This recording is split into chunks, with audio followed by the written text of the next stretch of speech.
Upgrades.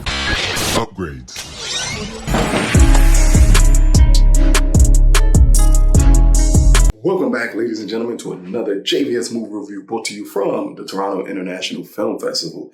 This movie here is called Driver's Ed, and here's a quick synopsis. A group of teens who steal their school's driver's ed car to go on a road trip to help a high school senior track down his college freshman girlfriend and win her back. And this is directed by Bobby Farrelly, and it stars Marley Shannon and Sam Navola. I think I'm saying your name right. Now, clearly when I saw Bobby Farrelly on here, that's what made me intrigued to watch Driver's Ed. And just to see if we were going to get one of those 90s style of comedies. And that's exactly what you're in tune for with Driver's Ed here.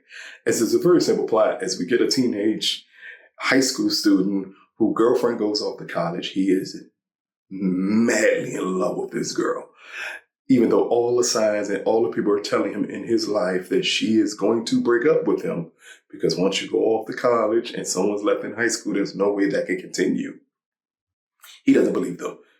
It leads to them breaking up, or her sending a text and ending everything with him. And then while he's in driver's ed class, he decides that he's going to take the driver's ed car and go on a trip to North Carolina to win his girlfriend back.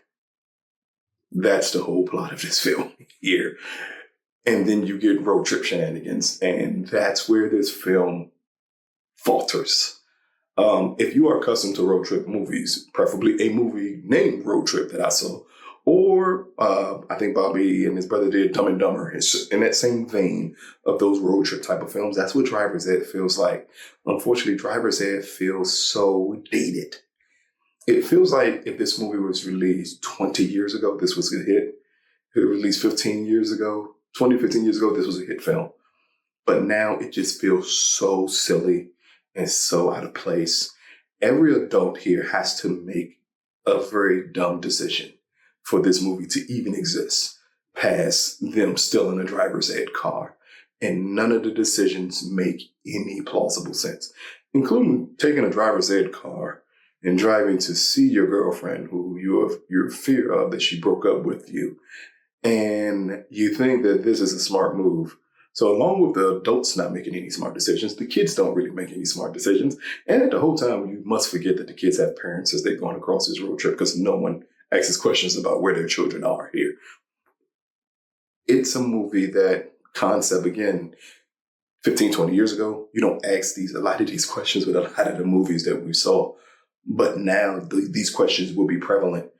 And I think it's harder to pull off these road trip type of films. But even when you get to the crux of the kids being in this car and all the shenanigans and the hijinks that you know going to take place, they all feel so recycled and so used before, and none of them feel like a fresh take on things that we've had happen before in these road trip type of movies. Down to the adults, like Marley Shannon in this film is just unbelievable as a teacher or as a principal at all in this. Nothing is believable here, whether it be her other support teacher who was a driver's ed teacher, and he has 2 broken arms, and nothing happens that makes any sense with him.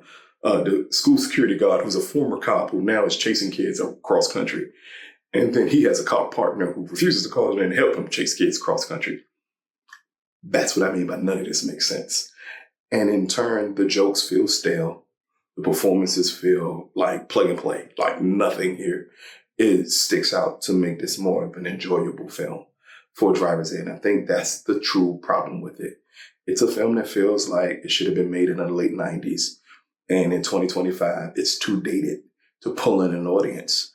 And while the kids do their best here to attempt to deliver performances, they do stereotype kid roles, which is the kid who goes to save the girlfriend, the girl who's in the car with him who clearly has a crush on him, the other girl who's the smartest kid in school who makes the dumb decisions, and then the pothead kid. Like, it's the same tropes over and over and over again in this film. And again, because none of it feels fresh, you're stuck with a film that could have not been made and you've been perfectly fine with. And that's hard to say when you get to films and you say, like, hey, I've seen this movie before and I've seen it done better before.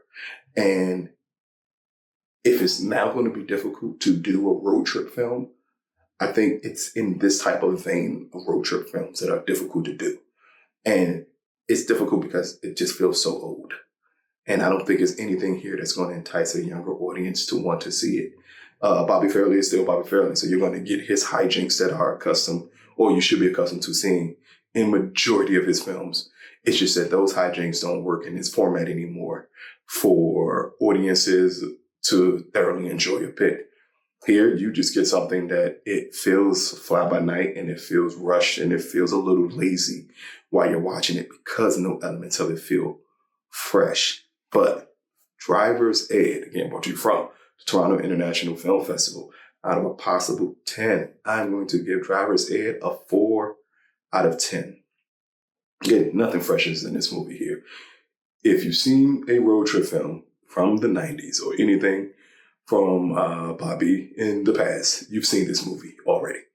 It's literally the same formula. None of it's original. It doesn't even feel like it's updated to go necessarily along with today's kids, besides cell phones. But then it's lazy cell phone jokes about kids and not being able to give up their cell phones.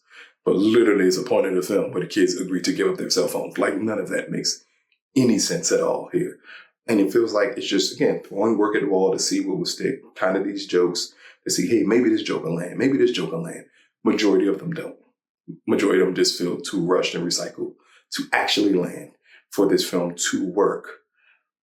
And that's the problem here. Again, road trip movies can work, but if you don't give us a fresh idea of a road trip movie and you're just recycling ideas from the mid-90s to early 2000 type of road trip films, I think you're going to fall flat on your face. And unfortunately, Driver's Ed falls flat on his face. But check it out when it drops. Let us know what you think. This has been another JVS movie review brought to you from the Toronto International Film Festival.